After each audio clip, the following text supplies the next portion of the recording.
What's up, Capoeira Nation? Thank you so much for tuning in. Thank you so much for listening. Thank you so much for every single of you who are listening to this Capoeira podcast. Thank you, thank you, thank you. Now, if you are tuning in right now and if you are listening to this episode, please, please, please, I know you're watching or I know you're listening. Okay, I know you're following me on Instagram. So please give me a subscribe on YouTube. I'm trying to get to the 100 subscribers. I know it's a tiny bit, but slowly we can grow together, and slowly I can grow even bigger. The more I grow, that means more information for you. So soon, very very soon, I don't know when, I'm going to start giving away some capoeira gear.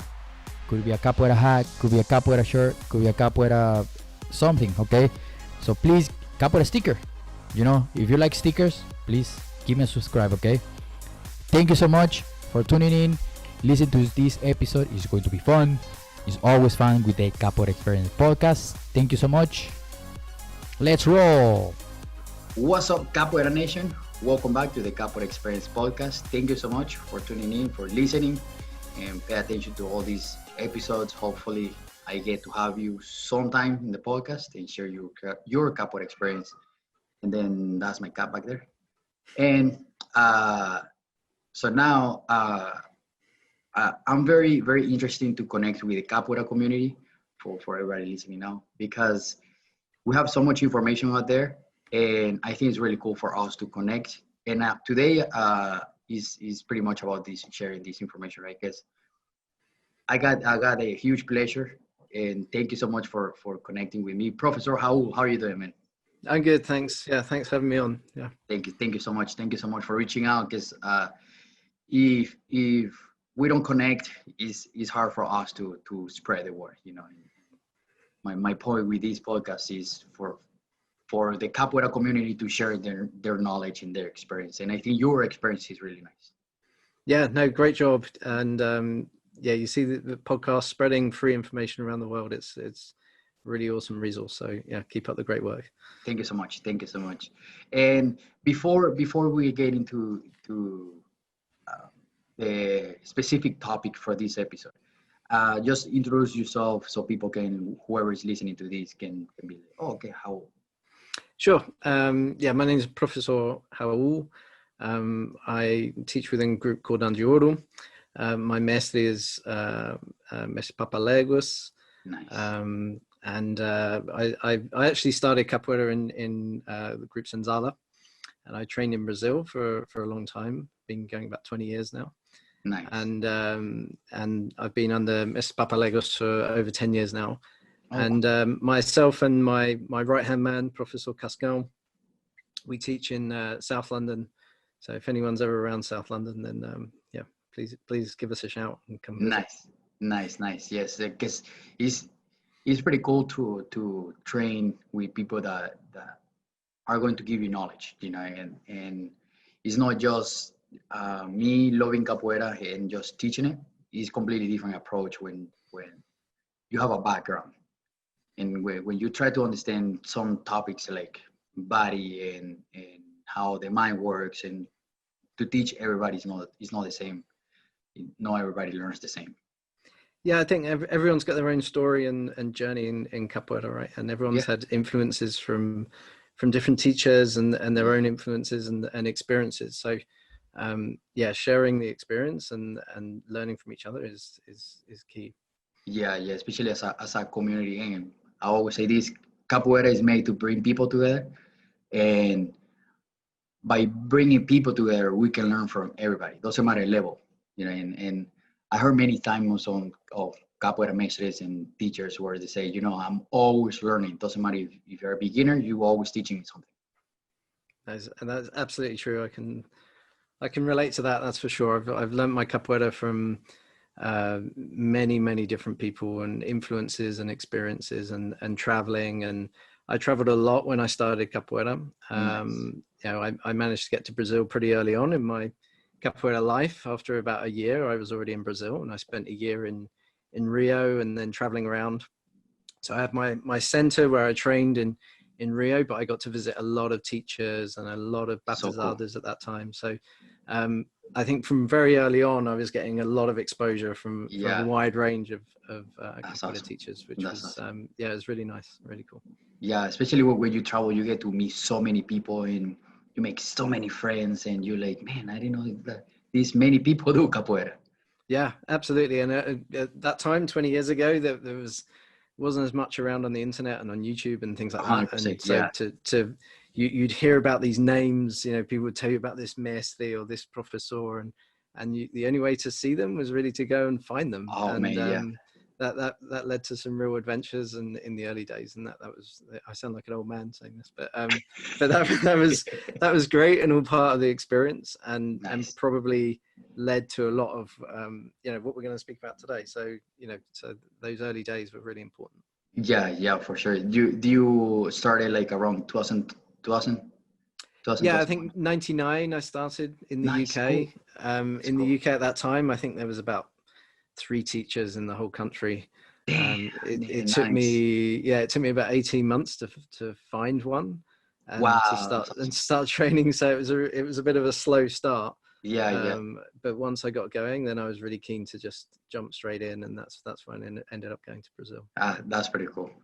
Yeah, because so we pretty much started at the same time. I started in 2001, and we started pretty much when YouTube started coming out, and we barely have probably like, I don't know, videos that last like 1 minute, 2 minutes, and watch capoeira videos by then. I was like, man, this is so cool. We can see all this stuff. We see these huddles, and you have to play like 10 videos to see like half of them. Yeah, videos were gold dust back then.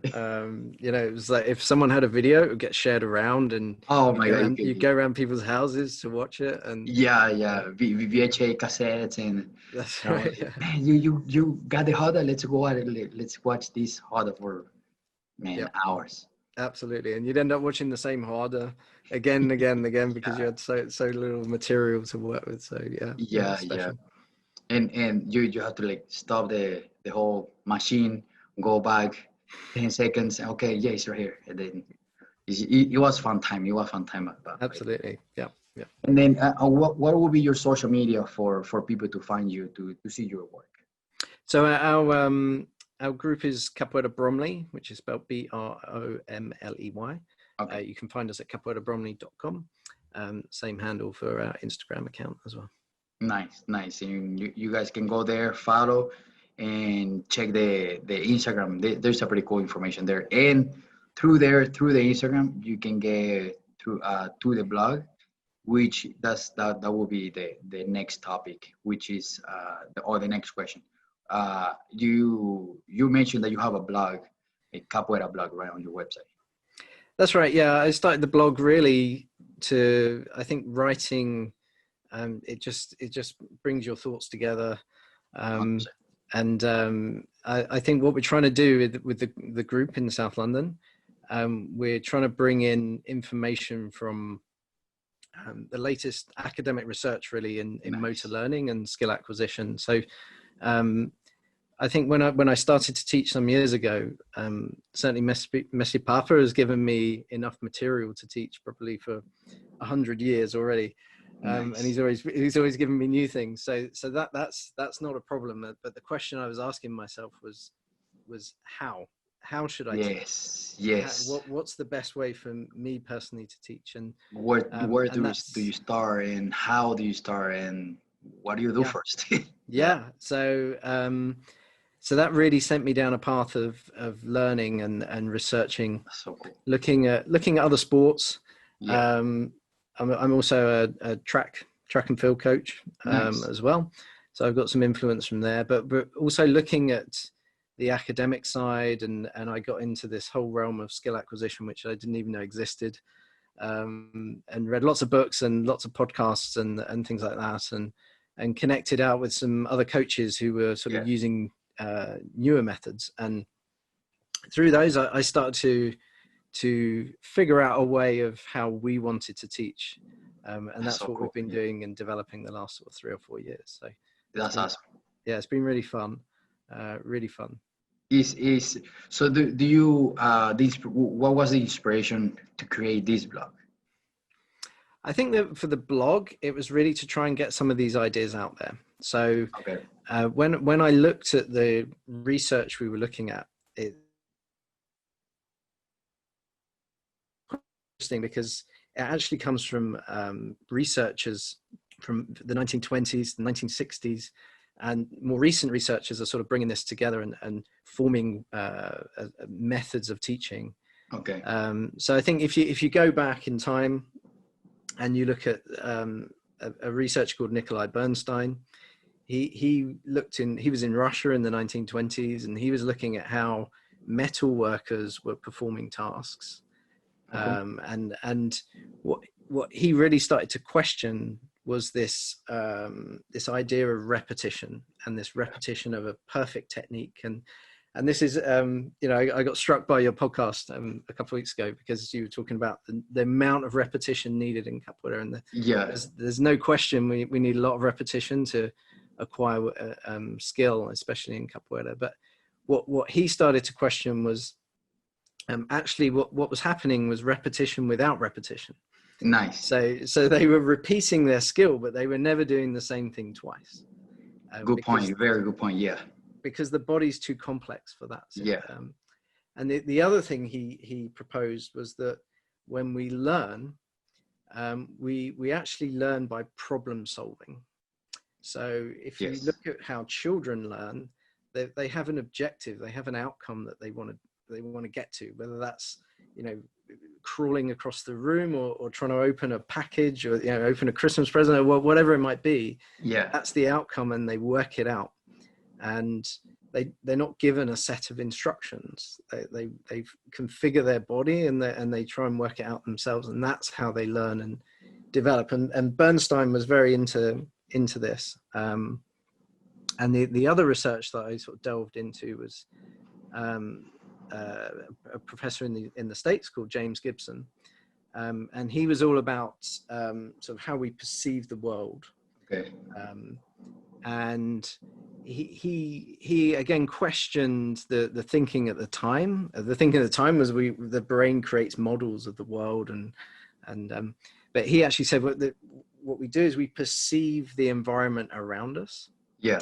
And then we interact with that environment, and then it becomes very, very, very personal, because you interact with it depending on your own capabilities. So, for example, we can see, you and I can see the same object, the same environment, but we see different opportunities within there. 100%.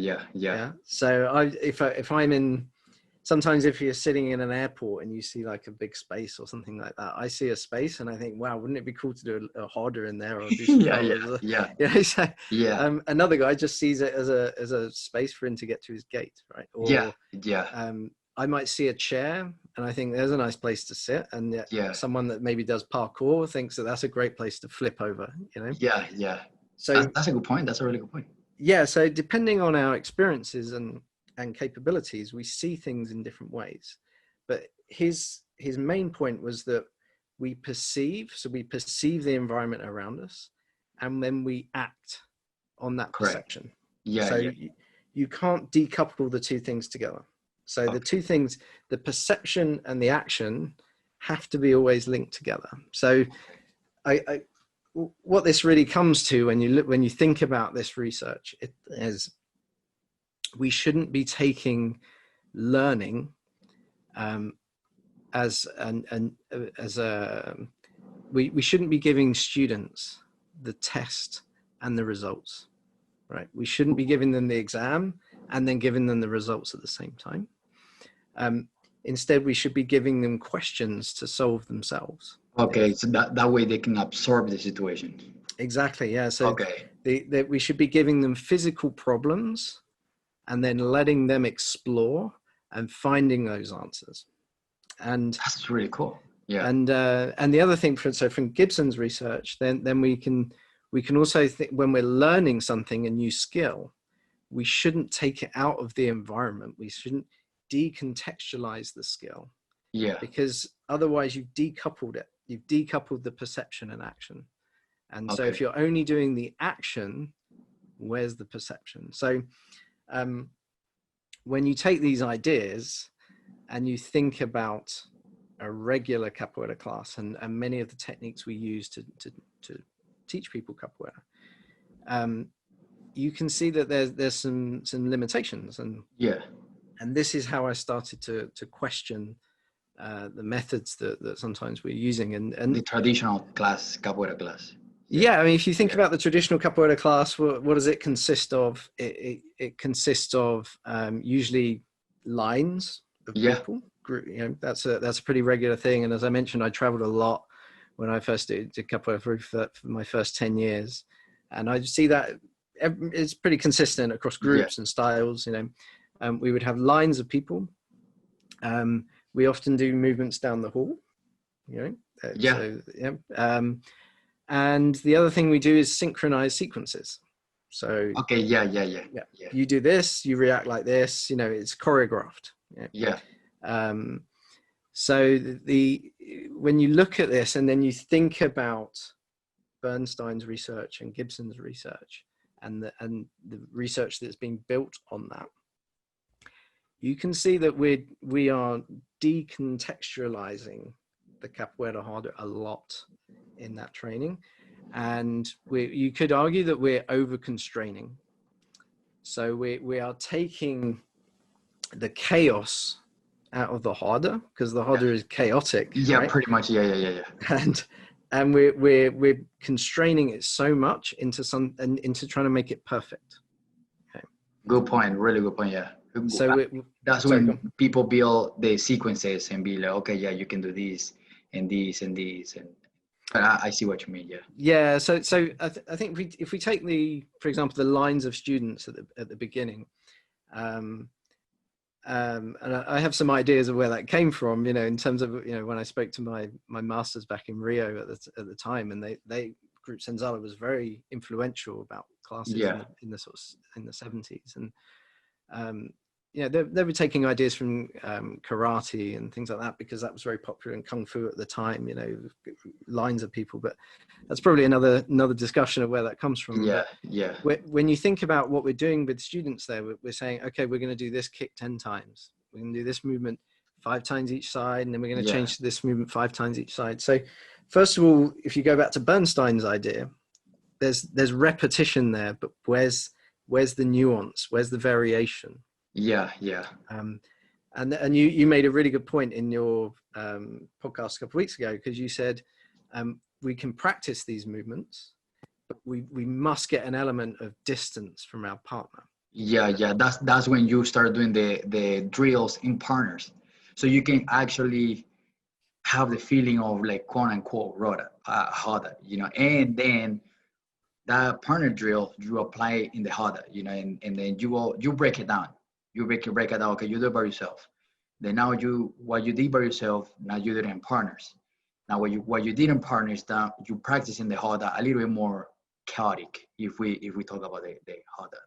Yeah, exactly. So by practicing on our own, maybe too much in lines. But first of all, if you're in a line, where is your perception? Where are you perceiving the danger or the environment of the harder? It's gone. 100%. If you think of the key aspects of a capoeira game, which is the playfulness, the interaction, the reading of your partner, the intention. The intention in a capoeira game is so important, right? Your own intention, your partner's intention, the music, the atmosphere, that all these come together to perform, to bring about a capoeira game. And when you're in lines and you're looking at often a teacher who may be at an angle to you, maybe through other students, and you're trying to copy that person who may have their back to you as well. That is very, very different to what you would see in the harder. 100%. So what we're talking about here is being able to transfer those skills that you're learning into the capoeira harder environment. And when you look at those lines of people and the solo nature and repetition without much variation, then you can start to question that, I think, a little bit. And I think the other thing there is, and I touched on this before, is the giving of giving of answers Yeah. to students. So we will say, this is the way to do it. Copy the teacher or copy the student in front of you. Yeah. So we're Just giving them like follow this person. Yeah. Yeah, absolutely. And that's not always the right solution for the student. 100%. Yeah. Again, You know? plus everybody's not gonna follow the same rhythm and yeah. No. Everyone's got different capabilities. I can't follow my teacher. I can't copy. I'd love to be able to play like my teacher, but I don't have his body. I don't have his body shapes. I don't have his flexibility. We're very different, different proportions of 100%. Yeah. So the way he can do something, maybe I can't do it that way. So maybe that's not the right solution for me. So how do I find the right solution for me, for the individual? And this touches on creating individual styles, I think, and creativity of a student. And some of the things we've tried to do and try to implement in the class is trying to bring people's previous experience to help them. Yeah. And people come to Capoeira with all sorts of experience, whether it's dance or gymnastics or music or other martial arts, or none, which was my case, or absolutely Same. none. I did swimming before Capoeira. That had nothing to do with martial arts. So if we give them a physical challenge to solve, that will help them learn the techniques that we're trying to introduce to them, they can bring their experience with them, and they can use that to help them, rather than trying to outsource. You're almost trying to right. I'm not going to think. I'm going to outsource to the teacher. And he's going to tell me what to do, and I'm just going to follow him. Right? And that's taking a bit away, I think, of opportunity away from students to develop in their own way. Plus, what I see also from that is, again, not everybody's gonna be capable to follow a person. So if there's an advanced person in front of you, let's say you have a class of 6 people, and what if you have a no advanced person in front of you? How you expect to follow that person? So it's like, by you saying Malo you French is this side, and then but this person is also getting Malo you French. How do they follow this person if this person doesn't even know what it is? Exactly. And I think actually when I see some classes, and sometimes I pause a video, and if you always look at the back, that's where all the beginners are, and especially in a big class or a workshop, and they're usually stopped. They're often stopped. They're looking around. They're a bit lost, or they're behind. And you look at that and you go, that's you're trying to introduce a lot of complexity there, and for those guys at the back, and the small guys, I'm a small guy, trying to look over people's heads. It's I'm a small one too. So I think that the lines for me was a problem, and the choreographed sequences. We also started to challenge. Now this comes to Gibson's ideas about the perception and action, and trying to if you've got a choreographed sequence, then that's very different from a capoeira game in terms of what you're perceiving, what you're trying to perceive from the other person. So if I a meio de compasso is coming, and I know which way it's coming, and I know the esquiva the teacher has told me to do, then there's not a great thought process there. I've just got to do it at the right time, and I won't get hit. So, and we're looking for transfer into the harder. So we're looking for the student to be able to perceive what is coming without knowing what is coming. So we have to have an element of chaos, and it's up to the teacher to decide how much chaos we need at that particular point for that student to be able to recognize the movements and recognize a response, an appropriate response. And that's where exploration comes in, because for students to know what is an appropriate response and what works and what doesn't work, we need for them to explore. 100%. And giving them the answers, I don't think helps with that. So I think if you have a sequence and you add variation and a little bit of chaos to it, then it enables the student to go, okay, that worked. Oh, that didn't work. Okay. So instead of saying to the student, okay, you're going to do a melodia compasso, you're going to do this esquiva, and then you're going to do this kick, and so on and so forth in a choreographed nature, we can take slices of the game. Yeah. So this is the approach we're taking. It's called, in academic circles, it's called the constraints-led approach. There's a lot of literature on this, and it's becoming more and more popular in other sports that we should be looking to see how they're introducing this. And essentially, they call it slices of the game.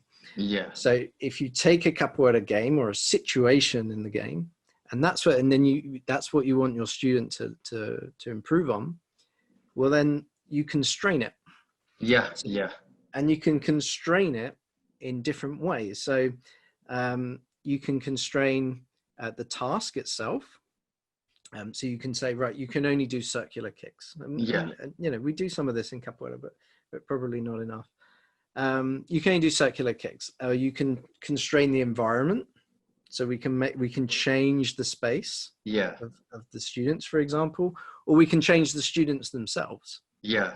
We can take away their hands. We can, it's harder to influence the organism, but it's easier to change the task and the environment. But by doing that, we can then introduce the students to different situations that were going to occur in the harder. Yeah. So something we like to do, to give an example, is we often draw a circle on the floor, a small circle. Yeah. And we'll have one student saying, okay, you can't come out of that circle. Yeah. And the other student, they're outside the circle and they can go wherever they want. Okay. Yeah. And then we can constrain the game. So we can say, okay, you can only use these kicks, or, but when they come into the circle, they're playing a very tight jogo de dentro type of game. Yeah. Right? Yeah. And when the person is outside the circle, the person in the circle has to recognize the distance of the other player. Yeah. Okay? So to your point a couple of weeks ago about training distance, we can quickly know when is a kick appropriate and when is it not appropriate. When am I kicking thin air and when am I kicking to influence my partner? But you let them play. There's no sequence. You let them play. Yeah. And that quickly they can discover what movements are appropriate for a jogo de dentro and what movements are appropriate in jogo de fora. When can I do a wide Raul? That's not going to get me into trouble. And when do I have to close my Raul? Yeah, I was about to say that too. Yeah. So it gives them an opportunity to explore in ways that the teachers are guiding them to explore. And obviously we come in and we can influence what they're doing, or we can reposition a hand or give suggestions and things like this. But it's an example of constraining the game of capoeira to let the students explore and find out solutions that work for themselves. And that provides sticky learning, and it provides transfer to the harder, because when they go in a harder, it's not alien to them, and they've already experienced the chaos in the class. So, sorry, I realize I've spoken a lot there. So no, that's perfect. That's perfect. But what's interesting is that this approach, I think, has already been done successfully in capoeira. When you look at something like the Miujiun game, Suasuna, and I write about this in the blog, is a very successful constraint-led approach to teaching capoeira.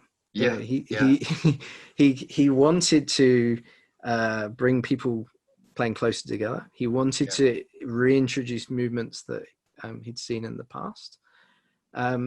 And what's really interesting is he created an environment with a small harder and a rhythm on the berimbau. Yeah, yeah. And also, I spent a lot of time in Fortaleza in Brazil, where they played a lot of Miojinho.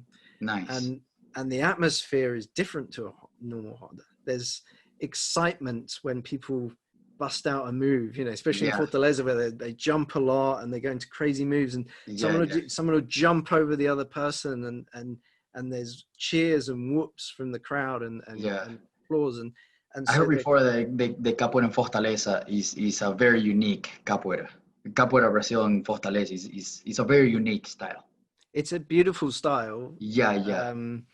That I think is heavily influenced by their geography, because if you go on any beach in Fortaleza, you will see young kids jumping around, backflips. Yeah. Flipping around on the beach, whether they're into capoeira or not. It's like a breeding ground of just great athletes. Backflips.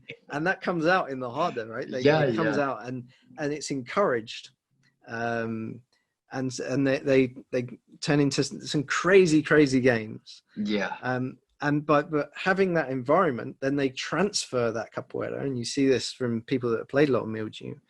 That style is transferred into their other capoeira games. So I think Miojinho and Jogo de Dentro is another example. It gives a great example of how to constrain a capoeira game. So that you encourage certain behaviors, certain perceptions, and certain actions from the players that can then be transferred over to other capoeira games. And I think the success of a lot of those players who have come through Mestre Sua's Academy and the Cordão de Ouro of Miojinho's method is testament to that method of teaching. And I guess what we're saying is that, doing the traditional capoeira classes that we were talking about, it's not wrong. No one's saying anything's wrong. For sure. But it's completely different for sure. Yeah, but maybe we should look at games like Miojinho and actually, have a lot of the class in that kind of game, of a constrained game where we're giving students opportunities to explore and problems to solve. And even from this point of view, where I never practiced any Cordão de Ouro style, but what I see very interesting, and I talked to many of my capoeira friends, is like Mestre Suassuna created a capoeira style so unique, and he applied such a successful methodology of teaching that if the person in Israel, the person in Brazil, and the person in Europe, you can tell who's Cordão de Ouro, and you can be like, man, it's just like Mestre Suassuna did something, such a cool and amazing work that everybody is on the same page, and it's something that we can learn from, and I would love to learn those kind of stuff. How, and you can adapt that. Doesn't have to be exactly like that, but you can adapt and be like, okay, this works. How can we apply it on my work and see how can I adjust it for my way to do stuff can work. I think it's really cool. Exactly that. So it's irrespective of what style, what you're trying to pass to your students. You can constrain a capoeira game so that it brings out those elements and encourages those elements for your students to develop. Yes. And I can assure you, that we've been trying this for the last 3 or 4 years, and the confidence people take from those training sessions into the harder is immediate. And that's pretty cool. we do not see the reluctance of students to play in the harder, which you often see with beginners. Everyone gets a bit nervous. And because they've just spent the whole class basically playing capoeira. Nice. So even when we have beginners that we have to teach them the ginga, very quickly we want them to ginga with variation. We want them to experience the Ginga as it's done in the harder, not as a robotic movement. Good But point. we Good want point, them to explore. You know, we want to hop and jump and skip and explore that rhythm of the Ginga. And even with beginners who have very little movement background, one, that it's more fun. Yeah. And two, we can then quickly take them at the end of the class into the harder, and they can apply that. They can apply it straight away within a game of capoeira. Nice. Rather than going into a harder and being very nervous about what's coming. What do I need to do? I don't know what I'm doing. Exactly. So I think obviously you vary the amount of chaos that you want, and you're not going to. We're not suggesting that you just throw people into a harder and like it's the early 1900s, you know. But but it's that element of transfer from the training to the harder. That's what we're really aiming for. And we're finding that this method is proving really beneficial for the students. Yeah, that's pretty cool. And so you talk about, there's two questions, the stuff that you mentioned here. So the first one will be, what do you think is from your perspective on the studies you've been done, you think is really good for us to build like a small sequence, or how many movements we should have in a capoeira sequence? Because, for example, like in my class, I always tell my students, I don't usually teach more than 4, 5, 6 movements in a sequence, because that sequence might not work in the capoeira harder. And then if you are like, okay, well, if I'm a student and I'm like, oh, I'm gonna use this sequence in the harder, and then when you teach me a sequence, it does not work. But it can work to put movements together, which is different approach. So what do you think about that? You think should we add a sequence of 3, 5 movements, or 8, 20 movements, for example? I think it's I think it depends, which is probably the answer to most of these things. But if you've got a student, say, of a year's capoeira, you know, they understand that they've got the basic kicks, for example, then I might constrain. Say, for example, I want them to understand how to use a melodia compasso. Okay. And this comes back to the Bernstein idea of repetition without repetition. Yeah. I want this person to do a lot of melodia compassos in this class. Yeah. But I want them to learn how to use the melodia compasso in context of the game. Correct. So I'm going to constrain this game and say, okay, this person can use 3 different types of kicks. You can only use the melodia compasso. And then I might constrain the task a little bit more and say, and that person's always going to kick first. So now they're experiencing the melodia compasso as a counterattack. Nice. So in this way, that they've got different kicks coming at them from different angles. Okay, there's no sequencing. The person might kick a queixada or an armada or whatever. And this person can only respond with a melodia compasso. And you'll notice that because they're not mirroring in the Ginga, they're playing. Yeah. They will find out very quickly that they can do melodia compassos really well from some bases, and some other bases it doesn't work so well. It won't work. Yeah. So they're finding that out for themselves. I'm not telling them. And then I might take away one of the constraints, and I might say, okay, now you can start. You can be the first attacker with the melodia compasso. So now they've got to find how can they enter the kick. Yeah. Where are the different, what's their distance? What can they fake it? Yeah. And then go into a melodia. What we often do is we'll say, okay, first of all, you've got to do some Ginga motions. So maybe a skip to the right, skip to the left. Can you change the angle to your opponent before you kick? Yeah. To make it harder for them to react. And so at the end of that sort of half an hour, 45 minutes of playing, that person has done tens and tens of melodia compassos. Yes. And their partner has trained 3 different kicks in all different types of ways, but none of those kicks were the same. And they were all, some of them probably worked, a lot of them probably didn't work. And in a way, I want the ones that didn't work, because that's when they're going to know, that didn't work. I'm not going to do that again. And that's when they're learning. And I think that's what we, as teachers, what we want to see is we want to see good kicks. We want to see good performances. We want to see nice kicks. We want to see successes. Yeah. But actually, what we actually really want is our students to fail, because that's when they're going to learn. So we're not looking for them to be perfect. And actually, when a student comes out of the class and we see that they've got their kick has really improved, you know, because they've done like 100 armadas on the pad, and we go, wow, look at them. But actually, what that learning, what the research shows us, is that learning falls away very quickly.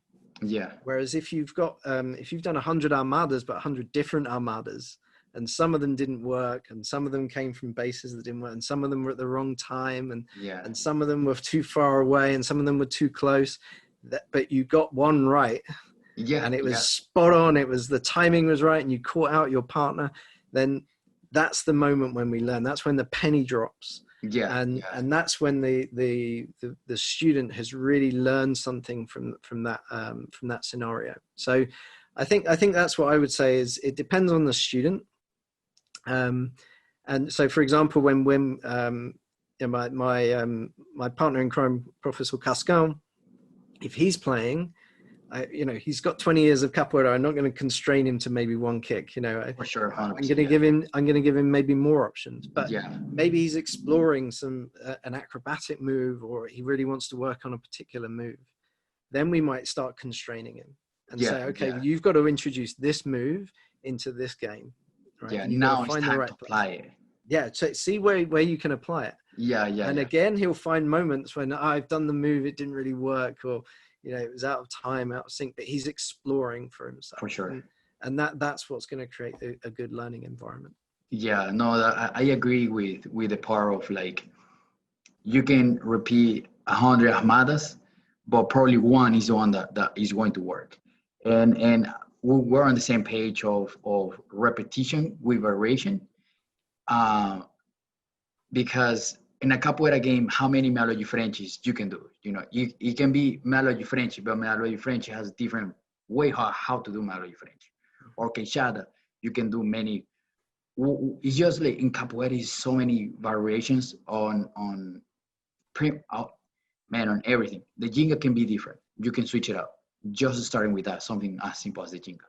And then if you try to like break everything down, you have dozens of movements, because you can break it down and you can do many variations and all that. And that was my point with a repetition, because if you have to repeat that 100 kicks for you to find out that one that worked. But if you don't do the 100, it's not gonna work, because you gotta keep doing it. And I tell always my students, you know, like, I can do 100 kicks, 100 armadas, and probably one is going to be the one where I don't lose my balance. Or, you know, like, my third kick is the one where I did this, my hips move different way. It's just for you to understand your body. And I think, I don't know, I just love capoeira, because it's so much where you can learn in many ways for you to see different stuff. Absolutely. I think the other thing that we must take into account is the intention of the movement. 100%, yes. And that often gets lost when we over constrain when we decontextualize the capoeira movements. I think that does get lost a lot. So, like you say, you can do a meio de frente in many different ways. Yeah. But what is your intention with the meio de frente? Is it to make your partner move? Is it as a counterattack? Is it to maybe make them move in a way so you can enter for a second movement? You know, what are you trying to achieve? You know, what are you trying to create momentum for a different movement? Maybe. Yeah. Maybe you're trying to maneuver your way around the space, or trying to create a different angle to your opponent. There's like you say, there's hundreds of variations of. And for a student to learn those different intentions, and to understand the intention of their partner as they need to in the harder. Yeah. You can only get that from a contextualized training scenario. So I'm currently writing a blog on the Ginga at the moment, and intention is one of my key pieces of that piece, because it's such a crucial piece to the capoeira game. And for people to read their partner and understand intentions that are going on there is massive.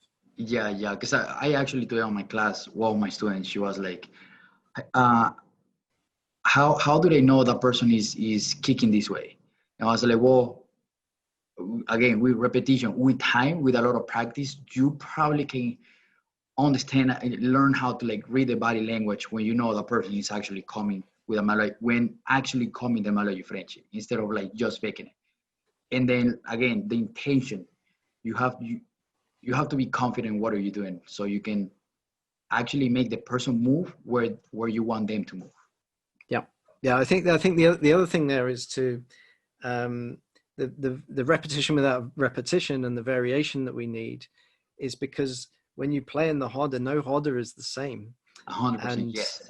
You might be on a different surface, you might have different people watching. You know, we've all been in that situation where Messi Accordion or Messi Suno or someone that you admire is watching or playing the berimbau, and you go in and you have your worst capoeira game ever, right? Because you tense up and you don't play properly, and so we have to experience different harders and different. And I mentioned this in the blog that today's teachers are traveling the world and they're going around and giving workshops around the world, and they are getting variation on tap.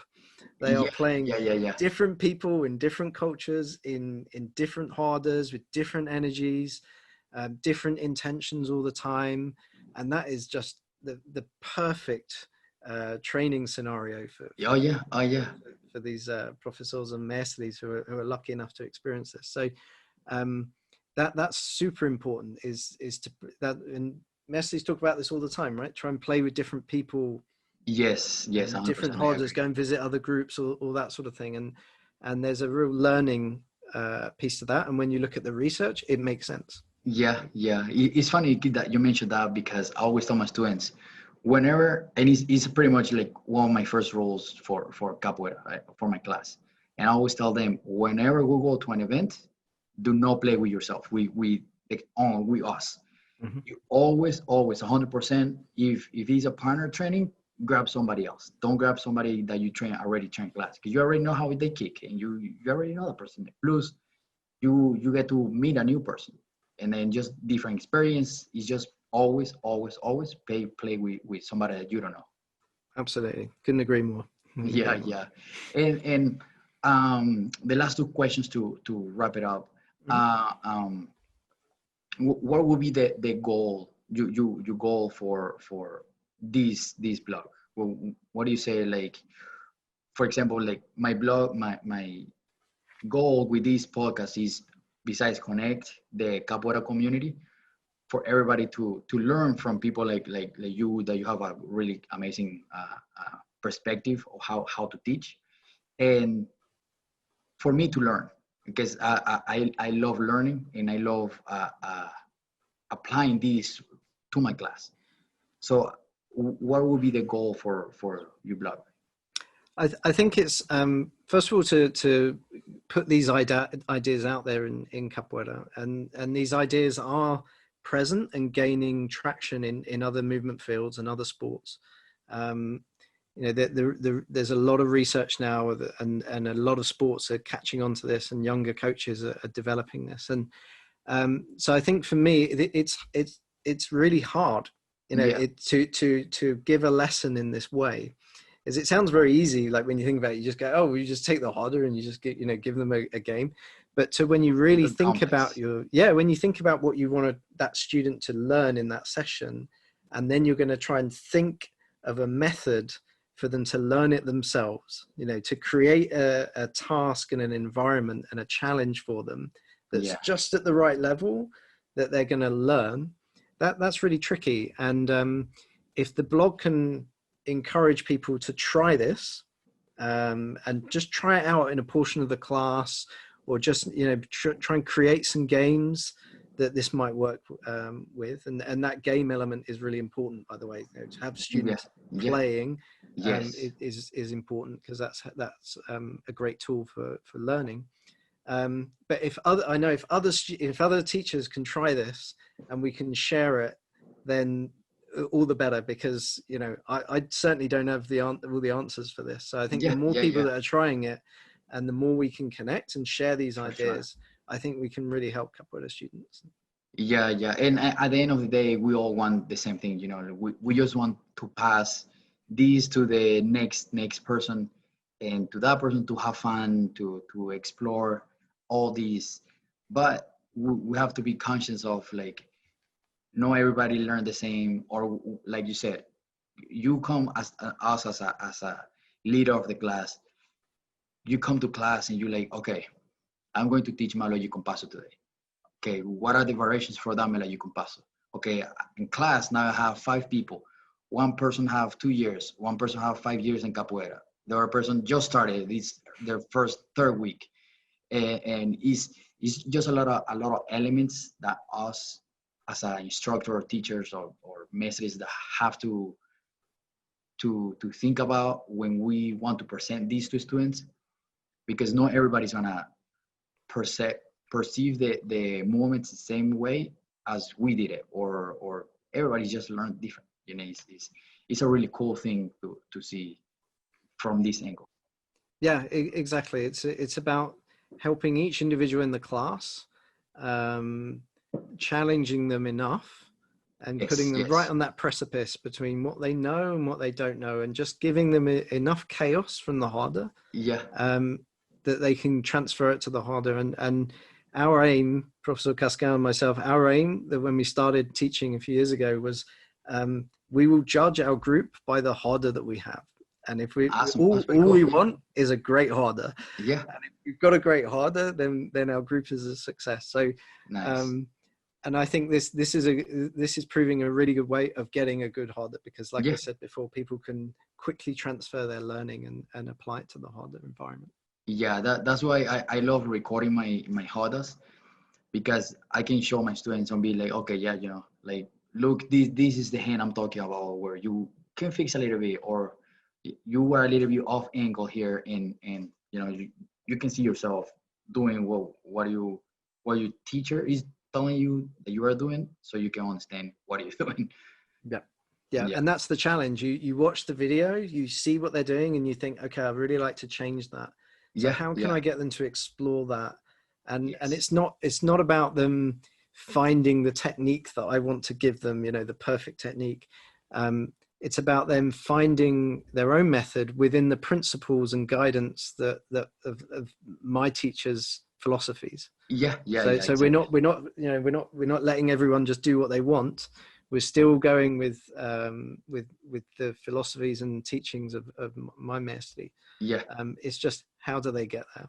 And it's very tricky, but it's really, really fun. I think that's what I love from teaching, and I love the haha moment. It's like, oh, I got it. It's like, oh, okay, I understand now. Mm-hmm. It's just really cool. And then the last question to wrap it up: one single advice for the capoeira community. Oh, you put me on the spot there. I think to be open-minded. I think nice. I think that's what I suggest here, that to do this takes it means putting your ego to one side, because you turn up to class and you're not the main attraction. You're not the guy that's saying I've got all the answers. You're not the guy 100%. That everyone's going to follow. And so you have to put that to one side, and you have to be open-minded and confident that the games that you create are going, and some of them just completely fail, by the way. Some of these games, they end up as a disaster, but the games that you create are going to help your students explore, and you have to really resist giving them the answers all the time. So I think an open-mindedness to this approach, and if people have questions or want to reach out and talk a bit more about what we do and how we implement this, and I'm more than happy to do that. So I think that would be my advice: be open-minded to new things, and who knows what can happen. Yeah, no, that's awesome. That's perfect. Is once, and not just for capoeira, even out of capoeira, when we leave our ego just, like we tell our ego, like, hold on, calm down. I gotta learn this. I want to learn this. Is a like haha moment, haha moment when you like, oh, okay, I get it now. Because if we, especially be close-minded in the capoeira is hard, because it's just capoeira is adapting every day. Capoeira is growing every day. Capoeira is just is going to be changing, and no one is gonna stop that. It's just like the capoeira we do today's days is not the same capoeira in the 90s. Mm-hmm. And it's going to keep changing, and being open-minded is the best way to not get your feeling hurt. I think so. Yeah. And the last one, your social media, so people can find you and can follow you there. Yeah, so website's capoeirabromley.com. That's Bromley is BROMLEY, capoeirabromley.com, and that's our Instagram handle as well. And if people are interested, we're happy to post videos of what we do in the class and how we try and introduce this. And I would love to hear from people that are interested in doing the same thing. Yeah, no, that would be awesome. And hopefully we get a lot of people connecting there, so they can also learn from your experience. Yeah, that's the best way we're going to learn is for the whole community to share information. So 100%. All right, man. Thank you so much. Thank you so much for connecting, for reaching out. Because I after I saw what you put on the blog is really, really awesome. And if somebody is listening to this and get a chance to go check it out, definitely go check it out. Well, thanks very much for your time and having me on, and really appreciate it, and keep up the great work. Yes, for sure. All right. Thank you so much, man. Thank you so much for listening. Thank you so much for getting this far. Remember, please subscribe, give us a thumbs up on Facebook or YouTube. Please subscribe to the YouTube channel. This is going to help us and help me to get bigger numbers and bigger subscribers, so we can give more information. Okay, please, if you're listening, I know you're listening, I know you're watching, please give me a subscribe, give me a like. Okay, I know you're watching right here or listening. All right, have an amazing day. Thank you so much for tuning in and listening every single episode, especially the episode we just did. All right, thank you so much. Peace.